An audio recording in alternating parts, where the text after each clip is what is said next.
What's up, guys? JR Raymond back again, coming to you from home and the BowlerX Pro Shop and Training Center in Waterford, where we're bringing you the conspiracy scheme today.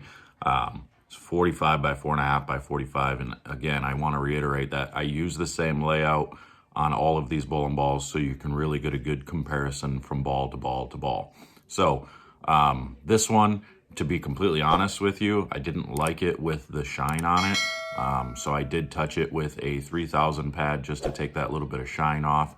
It was going way too long and wasn't quite making the motion that would be beneficial to most people, I would say, the way it was, at least from what I saw. So I actually changed the surface a little bit to 3000, even on the league pattern, which this is technically just like a 48-foot league pattern. It's a longer league pattern. So but I changed it up a little bit so you guys can see how much better this ball actually got with a little bit more surface on it. So we're going to take it out here on the 48-foot league pattern and test it out just like you saw on that Show Me the Money Black. And we're doing the same thing with the Speed and then the same thing with the Defender as well. So let's take out this conspiracy scheme out on 48 feet and see what she's got here in a minute. Stay tuned. They say bowling is a dying sport.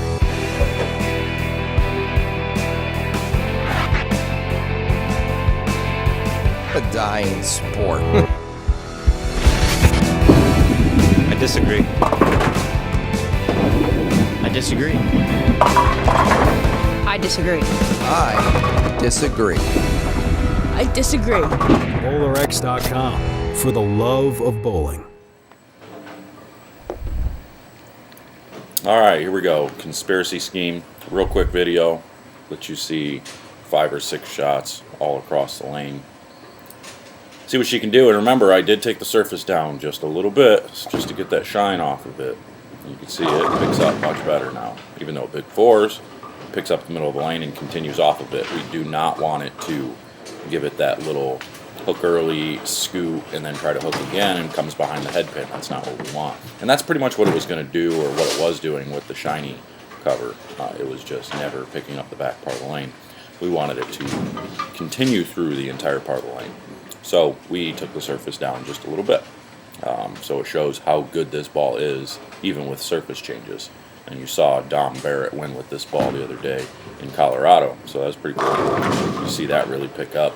A little deflection there, but again, I think it's just because of the length of the pattern makes it a little bit longer than we would expect. But it still picks up and gets through the pins and kicks the 10 out, so that's good. I could have, you can get it to go through the pins a little bit better just by changing your hand. And we'll get around it maybe a pinch more, just to get it to drive through the pins a little harder. Which is what I will do eventually, I believe, if I remember correctly. But as we move left, take a look, that's still pretty forward. Yeah, it switches a strike, so it still gets through the pins pretty well. Hits really hard. This, watching Dom was kind of circling the lane and throwing it to the right. Bowling against the two-hander, doing the same thing. Just throwing it at the gutter, basically. It never actually gets to the gutter, probably stands up and got to about 5, 6, and then went through the pins, but he was getting it to continue really nice. Just like this one is, picking up and rolling and just going. That was really clean. Still switched another 7 out, so that's good. So even on this longer pattern, you can see this ball's picking up and still getting the pins to fall. Even though we just left like 4 of them on the deck, that's okay. Don't judge me.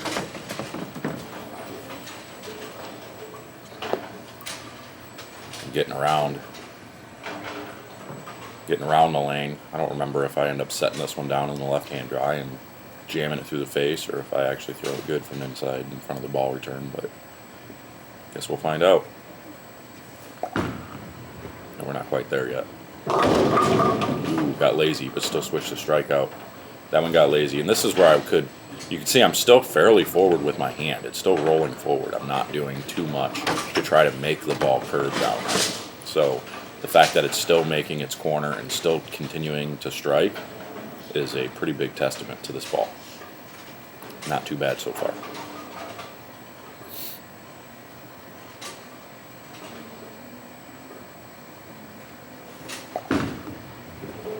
I'm gonna jam that one. Oh, I jammed it and it sat there. That was pretty cool.